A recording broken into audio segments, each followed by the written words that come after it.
Top 8 best episodes of Freddy's Nightmares. He knows when you're awake, and he'll haunt you when you're sleeping. A Nightmare on Elm Street was a franchise that was totally everywhere in the 1980s. Freddy Krueger then got his own anthology series called Freddy's Nightmares because the films were so popular.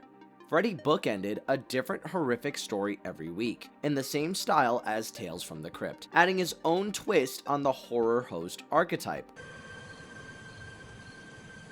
Smart boy!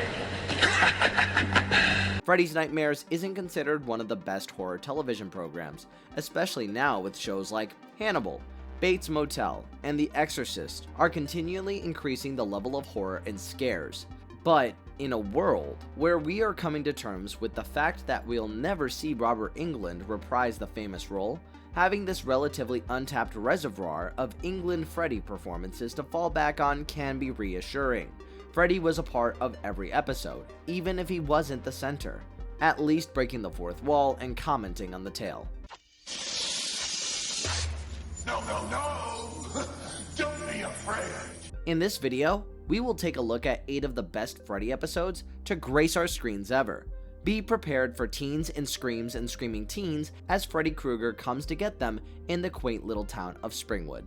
Before we go into our explanation, we have a very small request. If you like our content, please support us by subscribing to our channel. This is a small click for you, but for us, it means a lot. Thank you. Let's begin. Freddy's home. No More Mr. Nice Guy and Sister's Keeper, Season 1, Episode 1 and 7. No More Mr. Nice Guy is the first episode of Freddy's Nightmare, and explains the backstory and origins of Freddy as a non-human entity that can haunt your dreams. The episode shows us that Freddy was a serial killer whose victims were all children, and while pursuing a pair of twins, Lisa and Merritt, he was apprehended and arrested by their father, Tim Blocker, who was also a cop. Turns out, monsters also have rights, and because Tim forgot to read him his Miranda rights during the arrest, the judge allowed him to walk free, leaving the entire town scared and upset. However, wanting to protect all their children and get justice, a vigilante mob forms and they decide to hunt down Freddy. In the meanwhile, Tim's daughter Merritt continues to have nightmares about Freddy. Freddy, on the other hand, returns to his lair and vows to take vengeance on the people of the town. But before he can do so, the vigilante mob chases him down, and they and Tim Blocker corner Freddy in a boiler room. Go ahead, you pig! Come on! I'd rather burn up than fade up! This time, determined not to let Freddy get away, he puts aside his morals and with the help of gasoline, he lights Freddy on fire, killing him. But Freddy isn't one to stay dead, and he returns in the form that we all know best, a leathery face, burnt, and a glove with razor-sharp claws on them. He is forever. Merritt's nightmare gets worse and worse, and Tim starts having nightmares about Freddy as well, and ends up with a scratch on his face.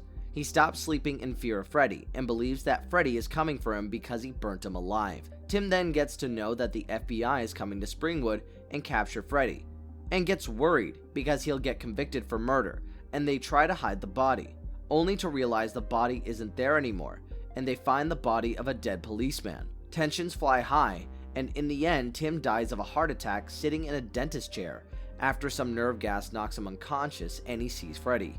You tell Freddy when it doesn't hurt. The story picks up once again in episode 7, where we see Merritt and Lisa coping with the death of their father. Merritt continues to have nightmares and seeing Freddy, but this time she realizes that if Freddy scratches her in her dream, Lisa gets hurt in real life. Lisa refuses to believe Merritt, and their hate for each other seems to reach an all-time high, where Merritt wants Lisa's life, while Lisa wishes she was an only child. This causes Lisa to start having nightmares as well, and when she sees Freddy, she finally believes that her sister was right all along. They decide to kill Freddy in their dreams, and finish it once and for all. The school psychologist helps them figure out how twin brains can often work, and tells them that they might be able to sync when they dream. With this information, they devise a plan to fall asleep together and go into their dreams to kill Freddy. They try it once and it seems to work, which gives them confidence to do so after a little bit more planning. They try again. They set alarm clocks to wake them up after an hour and go to sleep. They manage to sync up and find themselves in the boiler room where Freddy ambushes them and tries to kill them. However, they wish him away and he disappears. Merritt wakes up and sees that Lisa isn't in her bed and goes to find her. That she sees Lisa unhappy. Lisa tells her that Freddy can't die and they can't kill him, and it is right then that Freddy kills Lisa, causing Merritt to actually wake up and find Lisa dead. Their mother walks into the room hearing screams, and Merritt is blamed for the murder of her twin sister as Freddy cackles in his boiler room hell. You're not clean yet. Freddy torments young medical student Freddy's Tricks and Treats, Season 1, Episode 4. Episode 4 of the first season follows a young medical student, Marcia, as she begins to be haunted by Freddy. Marcia is a studious young girl who tries to study in her room during a Halloween party, but because of the noise is forced to go to medical school to study. As she goes in, the security guard tells her the story of the town ghoul, Freddy Krueger, but being a modern-day student of science, she doesn't believe in Freddy, and she's not afraid of a dead killer. This pisses off Freddy immensely, and he decides to torment her until she does believe in him. The tormenting begins in the medical school lab itself, as she begins seeing scratches on the corpses and even imagines her grandma to be one of the corpses. She scrubs her hands raw without noticing, and her boyfriend, Mark, comes to help her lift her mood, but she watches as he is hurt by Freddy as well. Finally, as she runs out of the medical school, Mark shows up once again and leads her to the house that she grew up in and tells her to watch and see the truth.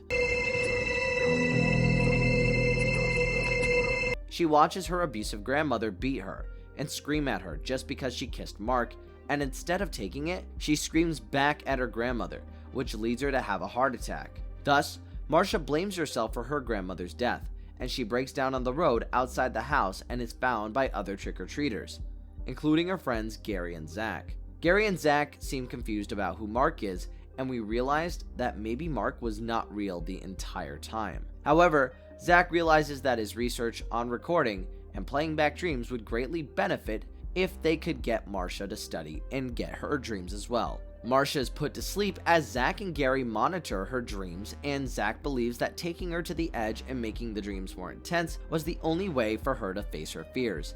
They keep continuing her dream experiments, and Zach even takes her to the boiler room so that she can be as close to the experience as possible.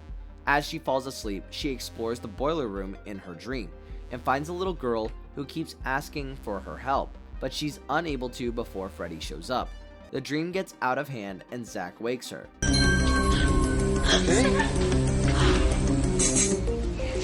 The next day, we see that Zach's project has been shut down because the professor determined that he was abusing his student, Marcia. However, Marcia wanted to continue so that they conduct the experiment one more time. But this time, Zach's desperation for success of the project gets the better of him, and he begins to choke Marcia, who begs for him to let go, but he keeps trying to push her to the edge, and finally he succeeds. Freddy shows up on the screen of his monitor, and instead of staying in there, he manages to claw himself out of it and grab Zach. He kills Zach brutally, and Marcia wakes up. Hoping that it was just a dream, Marcia then rushes out to find Zach, but realizes that he is nowhere to be found. But when she switches on the monitor, she watches as Freddy kills Zach while she has escaped. Physically unharmed, but definitely scarred for life. Pro tip, whether you believe it or not, don't mock the boogeyman, or he will come for you.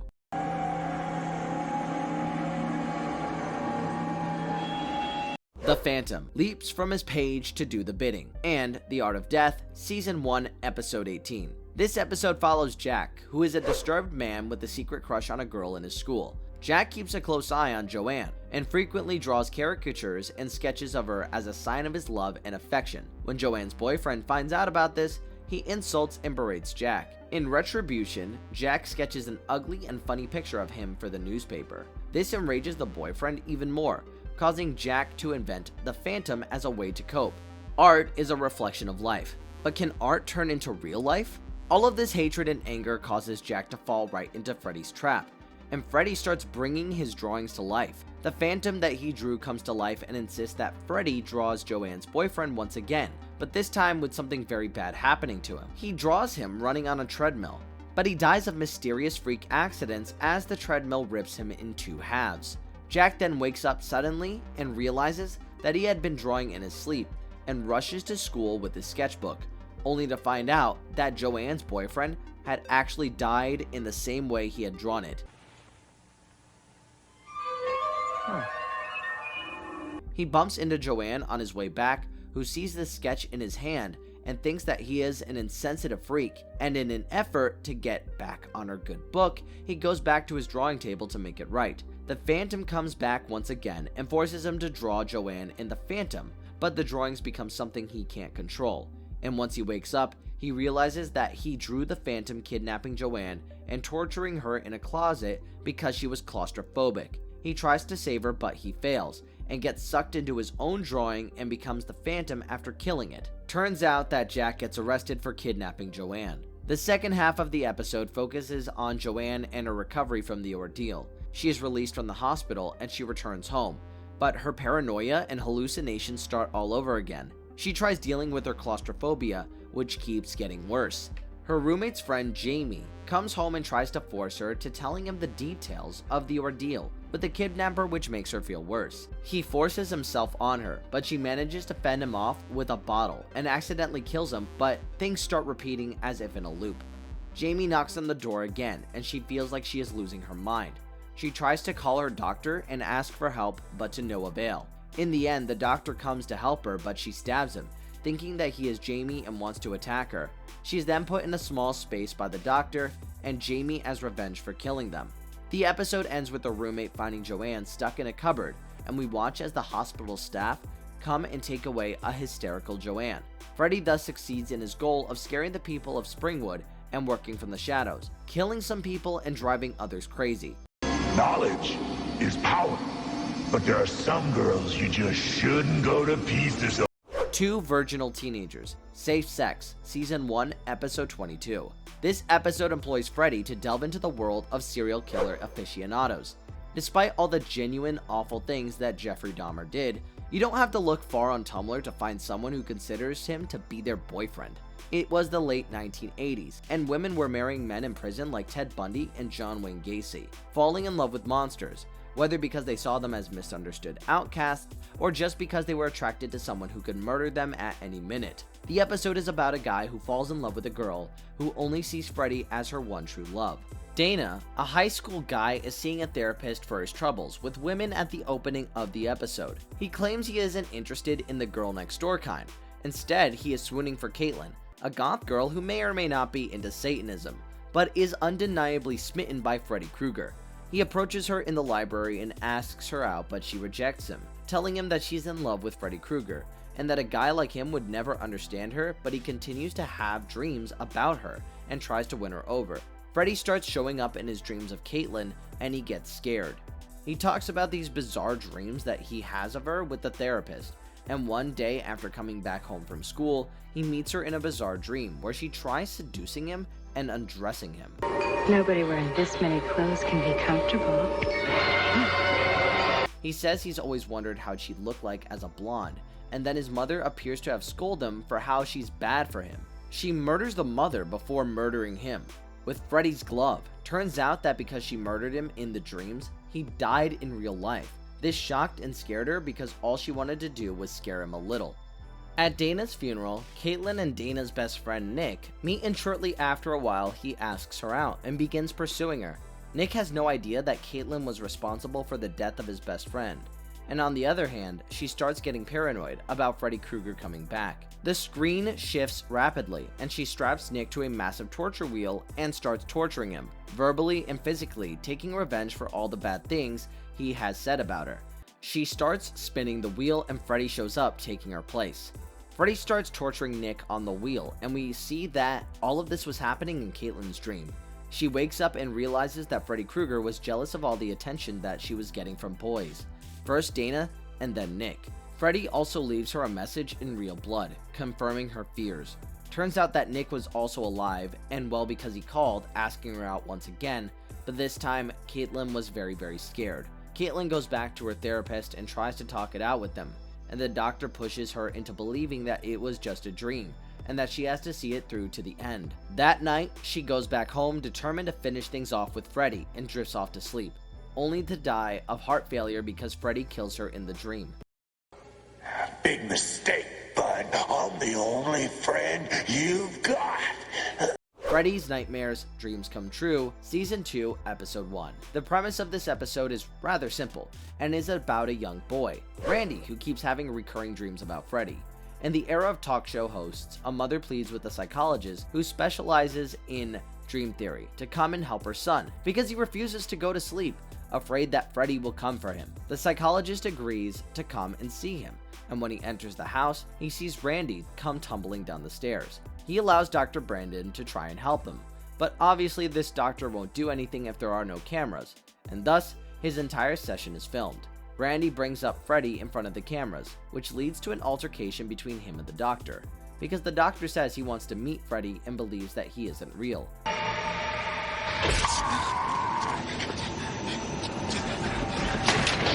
On the other hand, Randy starts dreaming about Freddy again, as Freddy tells him that he knows he's trying to get rid of him.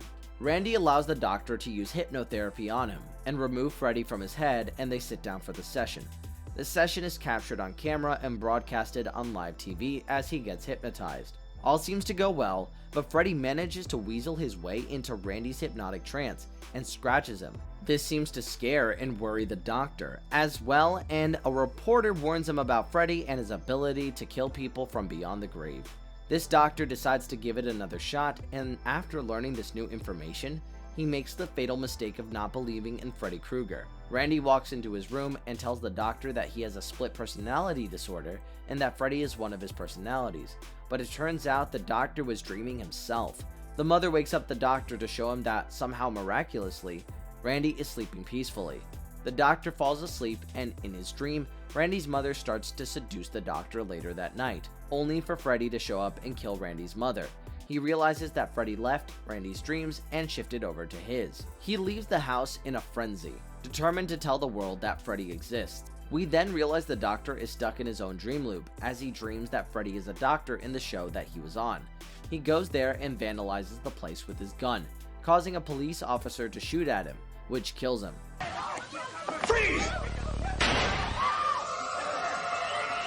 The second half of the story focuses on the reporter and cameraman, Gary, who worked with the doctor. Gary Heath becomes obsessed with capturing photographic evidence of Freddy Krueger.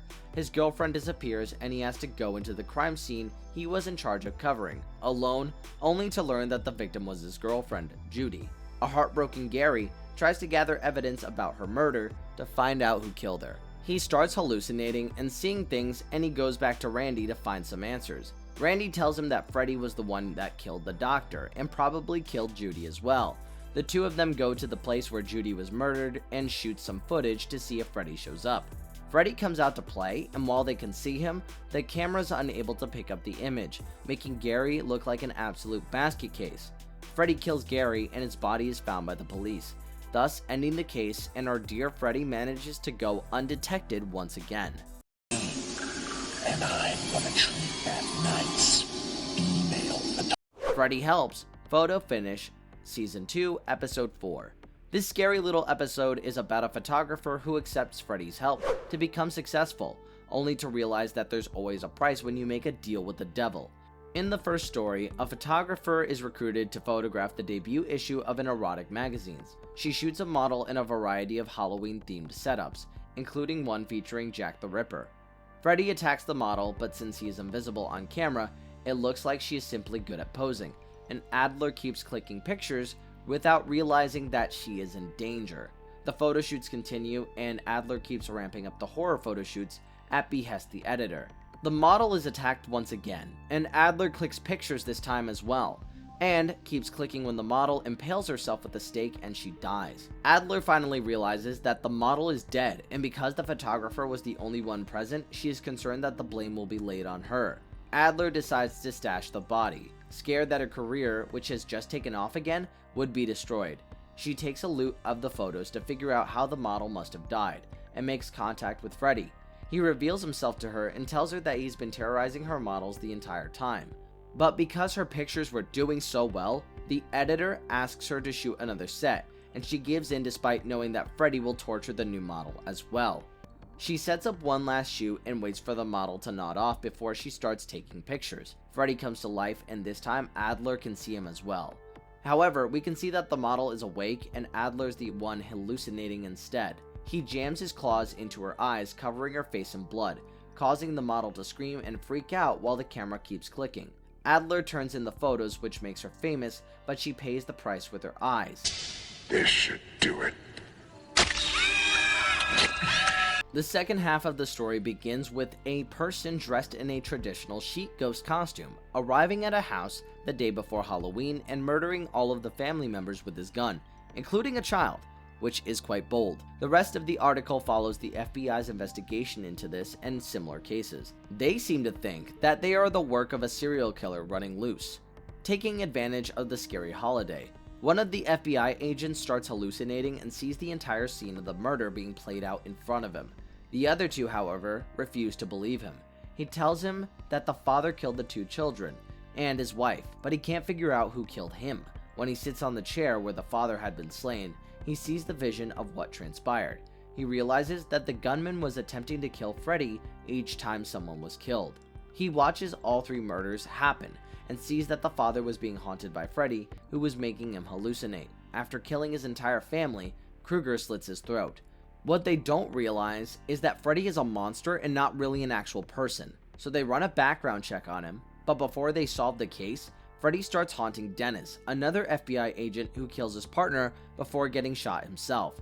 The last remaining agent figures out that Freddy gets inside people's head and goes to sleep, hoping to kill him only to end up dead. So you want to be a babysitter? Want to get paid? Rule number one. The Babysitter. Do you know where your kids are? Season 2, Episode 10. The episode is a take on the well-known urban legend about a babysitter getting a call from somewhere in the house, alerting her that something is up with the kids, only for them to disappear. The episode opens with Lisa taking over Heidi's job to babysit the kids in the Burton house as a favor to a friend.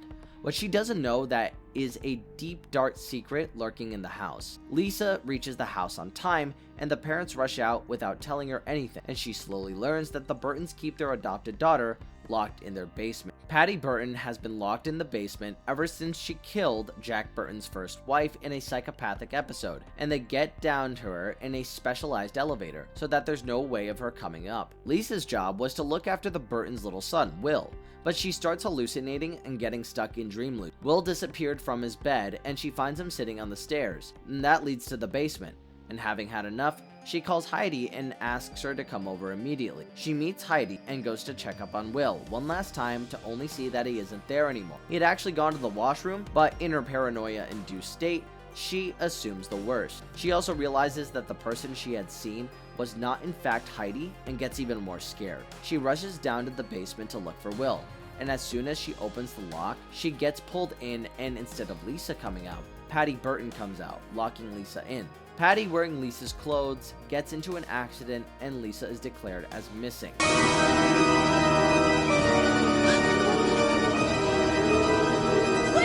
In the meanwhile, Lisa's mother gets increasingly desperate to find her, but Patty shows up at her doorstep and she falls into some sort of trance and hallucinatory state, and she begins to accept Patty as her own child, and has visions of Lisa coming to kill Patty. Lisa keeps screaming to get the attention of the Burtons, but to no avail, she manages to cut through the basement wall and emerge in the garden of the Burton house. Scared and angry, she makes it home, only for her to be stopped at the doorway by her mother holding a gun.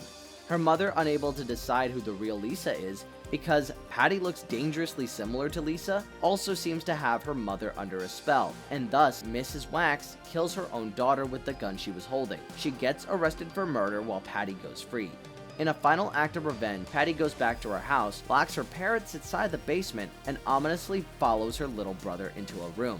This is one of the episodes that are few that don't have two stories, and a 45-minute watch, but this is sort of refreshing. In the end, Patty wins. Freddy was a little absent in the happenings of this episode, but the dream loops and hallucinations seem right up his alley. He was of course there for his fourth wall breaking commentary. Krueger gets the rebound. Spins to the hoop. Slam. The Mistress, Claire, A Family Affair, Season 2, Episode 19. The last episode we will talk about is about a convoluted relationship a man has with his mistress. Freddy learns that this married man is cheating on his wife, and decides to show him that this is terribly wrong. A solid episode in a series like this should be full of unexpected twists and turns, and this episode is no exception. Paul, an attorney, is having an affair with his mentally unstable woman. He recognizes his error and decides to end it so that he can live peacefully with his wife and son. Claire, the mistress, is not amused by the news and threatens to divulge the affair. She tries all kinds of tricks, such as leaving a message on the answering machine and following Paul's young son back from home in her car. Claire is absolutely consumed by the love affair and wanted Paul to make good of his promises of divorcing his wife and marrying her. Paul had one issue. Even if he did not love his wife, he loved his son dearly, and when his son chose to go to college right there in Springwood, he decided that he would stay married to his wife and cut off the affair. With Claire's antics increasing, Paul decided to take matters into his own hands and puts a hit out on her. He keeps having terrible dreams about Claire running over his son with her car and harming his family, and his dream soon turns into reality. Turns out that Claire was actually unhinged, and she stabs Paul's wife to death, yelling, "If I can't have him, no one can." Paul comes in the nick of time to see his wife die at the hand of Claire, and in a fit of rage he kills her as well, jamming her head into a coat hanger. This incident leaves him scarred for life, sending him into recovery, but in the end, it is Paul's adolescent son, Jason, who bears the brunt of his father's misdeeds.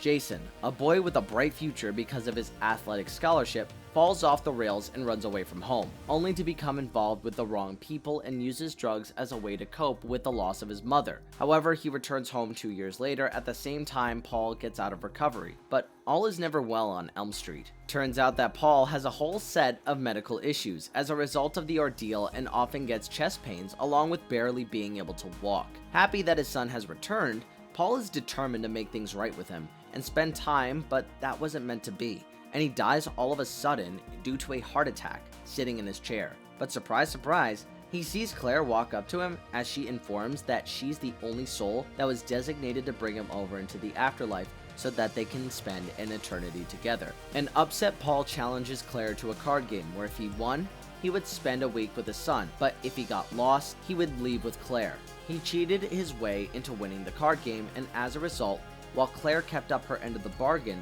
and granted him a week extra, she took his son Jason as collateral because she had to take someone. Freddy's Nightmare is an extremely entertaining series and perfect for either binging, which I did, or watching while you have dinner. If you're a Freddy fan and don't mind the quality of VHS tapes, this one is definitely for you. And if you liked our content, don't forget to leave a like and subscribe to us if you haven't already. Have a good one and be safe. Thanks, everyone. I'll be gentle.